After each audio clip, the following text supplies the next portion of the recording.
There are two teams arguing today. They are arguing on what creates your identity. Is it extrinsic forces, things outside of your body, or intrinsic forces? Which side is it?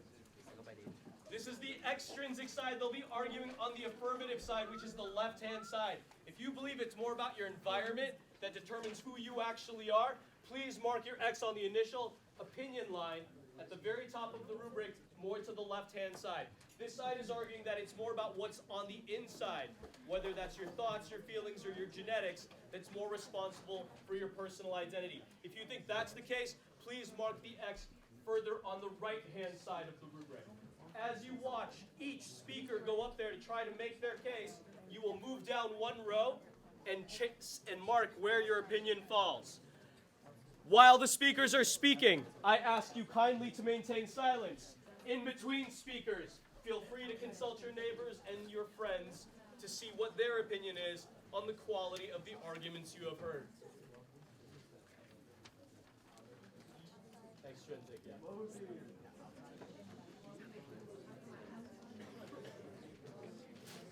All right. We have our first speaker speaking for the affirmative side. This is for extrinsic. Whose class are you? Rody. Rody? Yeah, he said that you guys invited him. Oh, no, he didn't.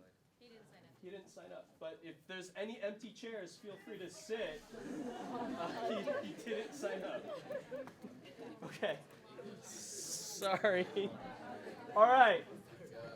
Who is our constructive for the affirmative? This is Ava. She is the first speaker for the extrinsic side. Please make sure you mark the first row for your initial opinion. She is the affirmative constructive. Ava, you have 3 minutes or 2.5 minutes on the clock. Audience, please give her your attention. Raise your hand if you care about getting good grades. Keep your hand raised if the only reason you care about these grades is either because your parents expect it or because you need them to get into a good school. This is a perfect example of extrinsic motivation and how it impacts us every single day in our lives. Many of you here that know me also know that I play soccer and that I've played the sport almost my entire life. When I first started playing, I remember completely hating it. However, I got to know the girls I was playing with and I started making friends. These friends acted as an outside force on my attitude towards practices and games, and I started to enjoy it much more. Then my mom decided to come help coach, and my attitude again changed. I now had friends around me, and my mom was with me all the time. Now that I had people around me that I was comfortable with, I was much more happy. My level of comfort and enjoyment was greatly affected by other people. These other people represent an extrinsic force that affected a big part of my identity. The effect of my coaches and teammates on my enjoyment of the game has been very prevalent on every team I've ever been on.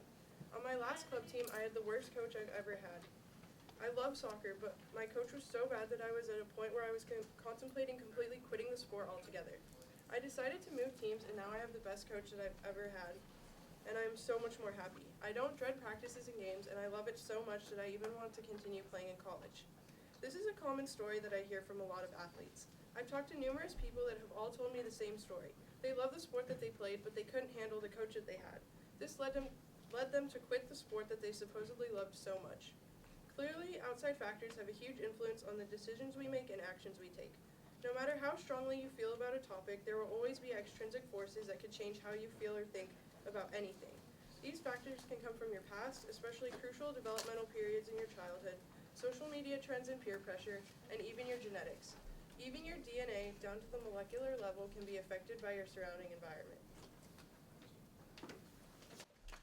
Thank you. All right, the other side is 2 minutes to think of a response. Please mark your rubrics. Time, I need the negative cross up there. Alex, you have 3.5 minutes. All right, ladies and gentlemen, this is the first speaker for the negative side, for the intrinsic side. Who would you like to cross-examine today, Alex? Sophia, please. All right, Sophia, please get up there. Alex, 3.5 minutes. Can I restart? I started. Oh. Yeah. I got through. Do you have a form of ID? Yes. Do you agree that an ID is a form of describing your identity?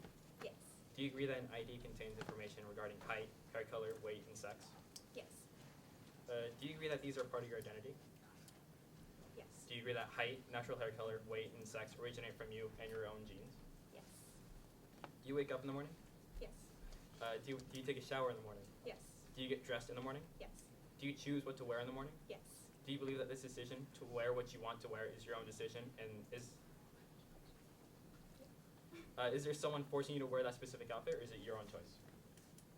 My own choice. Do you have a favorite color? Yes. Did someone tell you to choose that color, or is it just yours? My choice. Is it your own choice to choose that color? Yes. Did you have free will to make that decision? Yes. Do you have free will in other choices? Yes. Do you have free will in choosing interests in art, reading, writing, and activities? Yes. Would you consider these interests to be part of your identity? Yes. Do you enjoy stitching? No. Do you enjoy reading? Yeah. Would you consider reading a part of your personality? Yeah. Do you like reading because someone forced you to like it, or because it's your, or did someone force you to like it and for it to be part of your personality? No. Would you consider these interests to be part of your identity? Yes. Do you have someone that tells you what to say or what to do everywhere you go? No. Do you have someone that tells you how to think and act constantly? No. Would you want someone who will make every decision for you without agreeing? No. Would you like to be in control of your own decisions? Yes. Do you agree that there is no external force forcing you to make these decisions? They're all your decisions to make. Yes. Do you exercise or involved in sport at school? Yes. Were you forced to do this activity? No. Even though this school may require you to be involved in a sport or physical activity, it is still your own choice to choose that sport and what you want to participate in. Yes. The sport that you chose is part of your identity. Do you agree? Yes.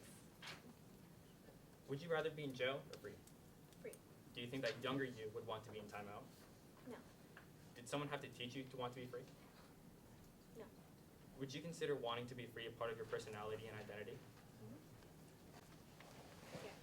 Would you consider other desires to be part of your personality? Yes. Do you aspire to be knowledgeable, smarter? Yes. Are you always trying to learn more? Yes. Would younger you try to learn more? Yes. Would you consider your search for knowledge to be part of your personality? Yes. Do you want to learn because it is your own decision, or did someone have to force you to like it? My own decision. Do you like my glasses? Is it your own decision to like my glasses? Yeah. You're not being forced to like my glasses, it's just your decision? Yeah. Thank you. Thank you. Please mark your rubrics. Ladies and gentlemen, this is the negative constructive. This is your third speaker, so you should be in the fourth row of your rubric. This is Nicholas.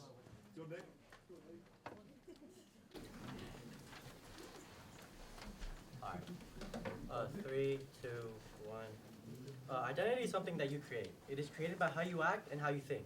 Your identity can also be your genetic traits, things like your hair color, your race, and your height, and etc. How you behave and personality play a large role in how others identify you.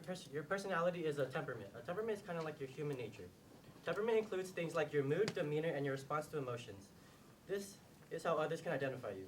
It is something that is just inside you. It is innate, meaning you weren't taught it. You just kind of had it in you. Temperament is something you are born with. It isn't something you learn, and it drives your personality to learning and development. Family is a significant part of your life. They raised you and cared for you, but in the end, you still make your own decisions. Just think back to when you were younger. Think about all the things that you thought possible, like being a superhero, fighting zombies, or even being your idol. Now think about what your parents want from you as you grow up. You hear things like, you should be a doctor or a lawyer. You should work that commercial job that pays well. These things may or may not happen. It depends on what's going on in a person's mind. In your mind, the things, your own thoughts, and your imagination are what influence your decision in life. You decide what you want to be when you're older. Your teachers gave you guys a survey from us, and 95% of you said that you have free will, and 100% of you guys said that your own opinions aren't forced to think. That you have your own opinions, and you aren't forced to think a certain way. So since the majority of you guys say you have free will, you are saying that you make your own choices. Basically, your thoughts and behavior is what shapes your identity. Genetics, I would say, also play a big part of your identity. Things like your race, hair color, height, etc. Genetics is something that unique to yourself. They're your own genes, and everyone has different genes. However, an exception to this would be in the rare chance a mother produces twins. They will share the same genes. Twins share a connection with each other from the day they are born. Twins end up like each other with the same close personalities and likings. People would argue that twins share similarities with each other because of how they were raised together. However, a study that was conducted, shown in a movie called The Twinning Reaction, had placed triplets into separate homes and environments to see how the triplets would be like when they've grown up. In the documentary, Three Identical Strangers, you can see this experiment play out. What happens is that the triplets reunite with each other after years of not knowing each other. One comes from a higher end class, one from a middle class, and the last from a low class, and parents from different cultures and ethnicities. They all experienced different pathways in life. In the end, they still ended up having similarities with each other, like the same mannerisms, likes and dislikes, and traits. This shows that the environment they were placed in didn't have any effect on how they turned out and developed. However, their genes and minds shaped how they ended up. Thank you. Thank you, Nicholas. Please mark the negative side. You have 2 minutes to regroup. I need the affirmative cross-examination front and center.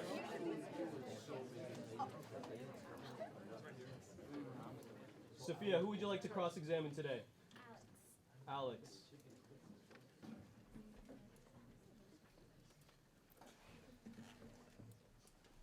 You have 3 minutes and 30 seconds on the clock, Sophia.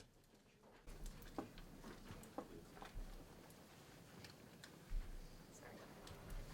Please answer these questions with yes or no only. Do you believe the way we grow up can affect who we become? Yes. Do you think murder is wrong? Yes. Do you know who Jeffrey Dahmer is? Yes. Do you know the crimes and murders he committed? No. Well, now you'll know. Did you know that Jeffrey Dahmer suffered from a traumatic childhood? No. Did you know his mother suffered from severe postpartum depression? No. Did you know he was a sexual abuse victim at the age of 8? No. Did you know he had a toxic relationship, which in turn led him to being neglected? No. Did you know that Jeffrey Dahmer admitted to being gay? No. Did you know that his father did not approve of his sexuality? No. For the questions that you said no to, all of these things are true. Now that you know these things are true, do you agree that they could have led to mental trauma in Dahmer's life? Yes. Do you agree that traumatic experiences for anyone can affect their mental health and ultimately who they become in the future? No. Do you have an iPhone? Yes.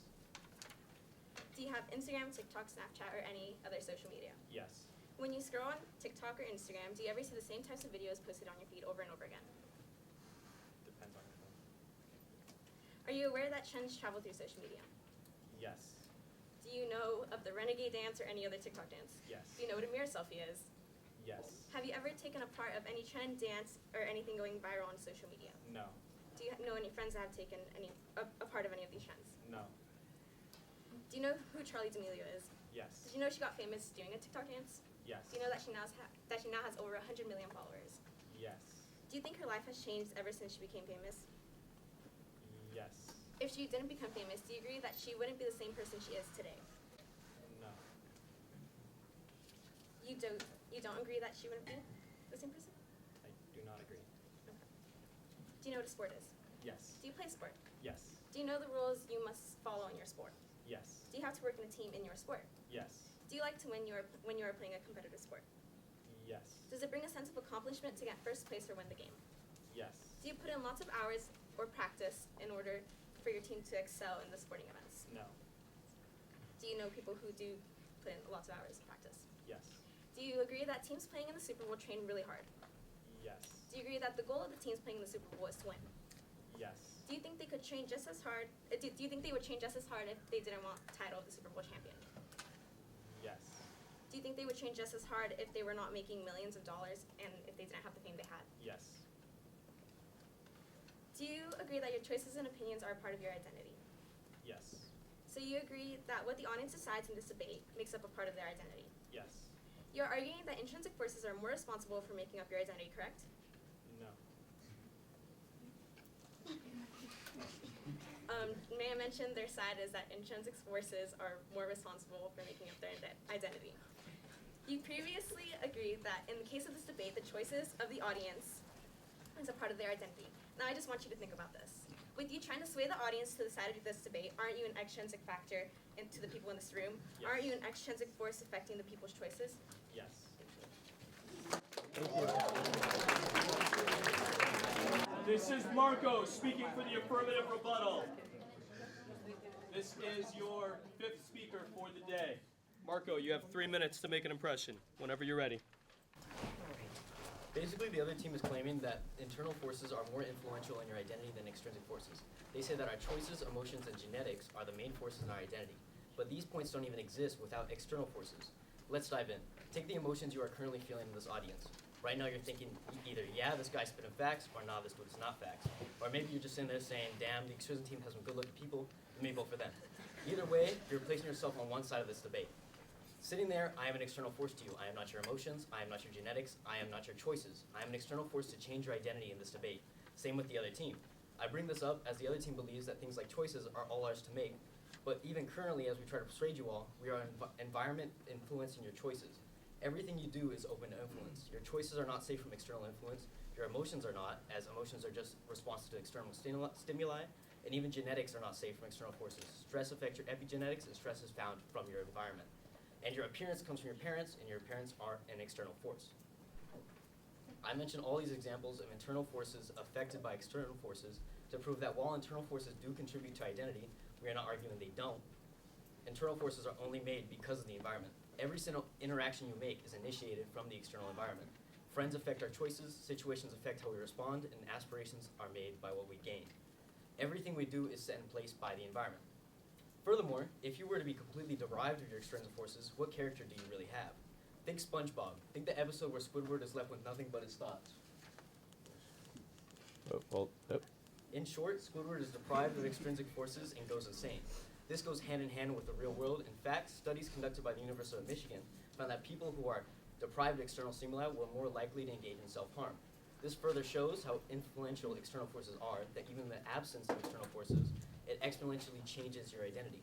Just like Squidward, external forces shape our choices, so if you lose your environment, you have no choices. So vice versa, if you have an environment, you have choices. Choices are dependent on the environment. For example, if I leave here today saying if you wrote an X on your paper as far left as you can, I will throw a party in celebration. Who doesn't like a party? I think it's more likely you will write down that X than not. While it's your decision to make, it only exists because I brought it up in the first place and because you are present today as an audience.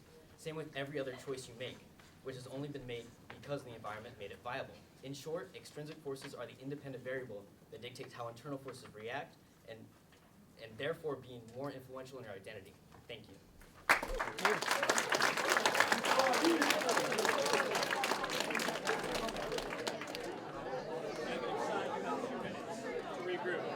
For the negative side. He is the negative rebuttal. He is for intrinsic forces. Skylar, whenever you are ready. All right.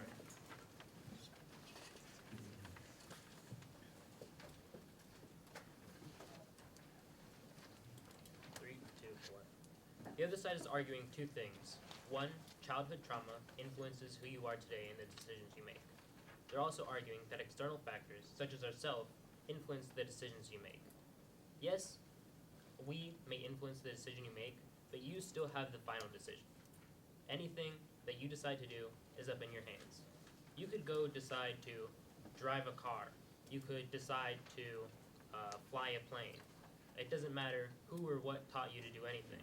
You are still the one that decided to do that thing. About the serial killer argument, studies have found that serial killers often have biological abnormalities in the brain that can control your emotional impulses.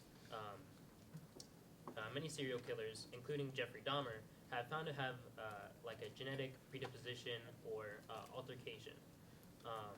Many serial killers also are more prone to violence. Additionally, almost half the world's serial killers have had no history of childhood abuse or substance abuse, which only furthers the point that genetics play a far superior role. Your personal identity is how you see yourself, what you believe in, and what's important to you. There are many things that can influence your personal identity, like your genes, and what you believe is right or wrong, and the choices you make. I'm going to talk about two factors today, which is your unique personality and temperament, and the things you do that are important to you. Your unique temperament and personality affects your personal identity as it shapes the way you think, feel, and behave. Some kids are more confident and independent, while others are shy and cautious. Some kids are shy. Some kids are super athletic, and some aren't. These traits impact how you see yourself and how you interact with others. Additionally, personality can impact your interests and hobbies, which can shape your sense of fulfillment in the world. Even siblings who grew up in the same house can have completely different personalities, and this can impact their sense of identity as they navigate their way through the world.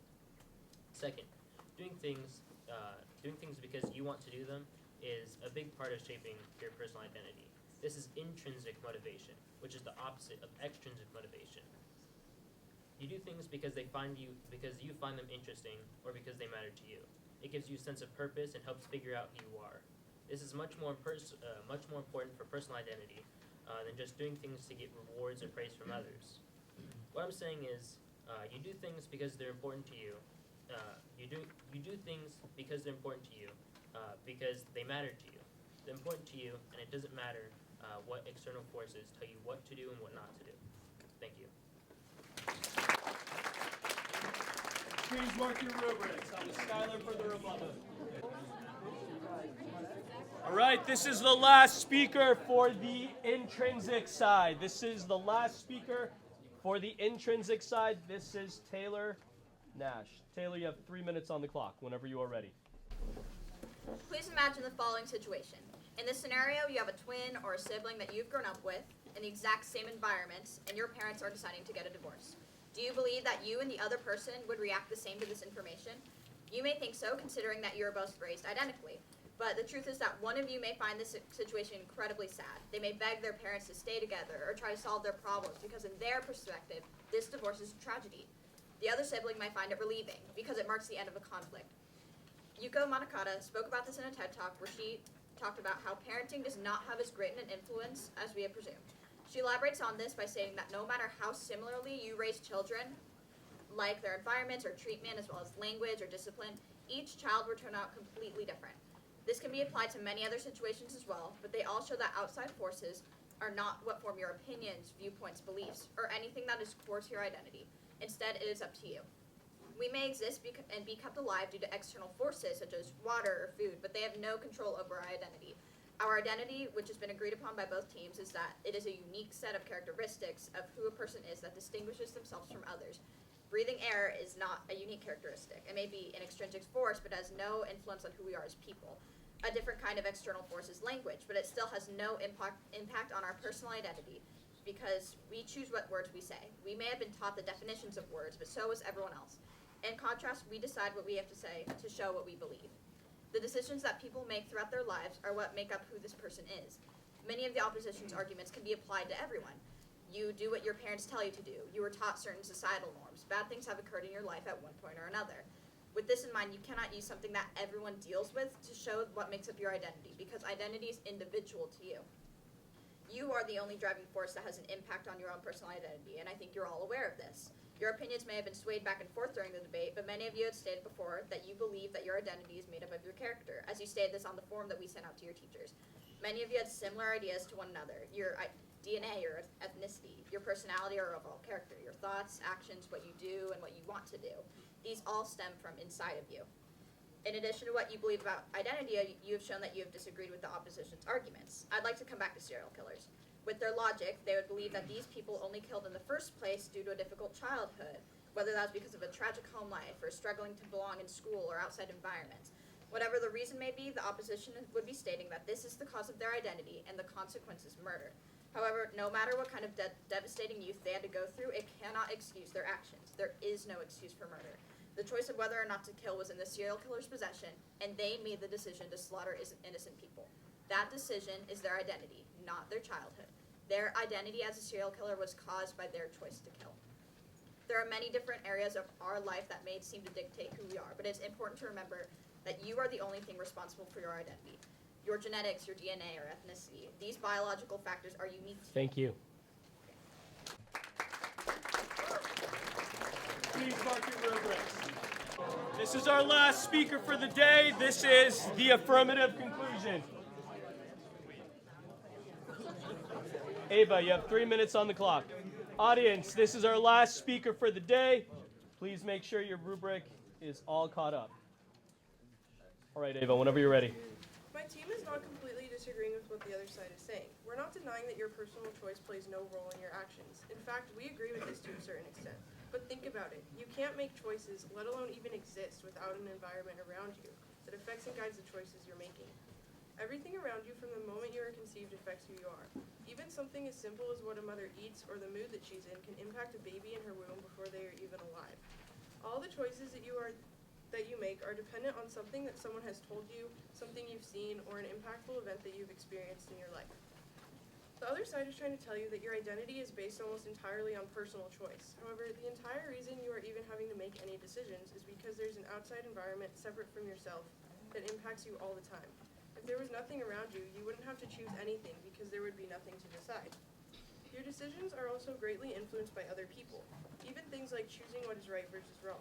Imagine you go to a party and make the decision not to drink because you know it's wrong and could get you in trouble.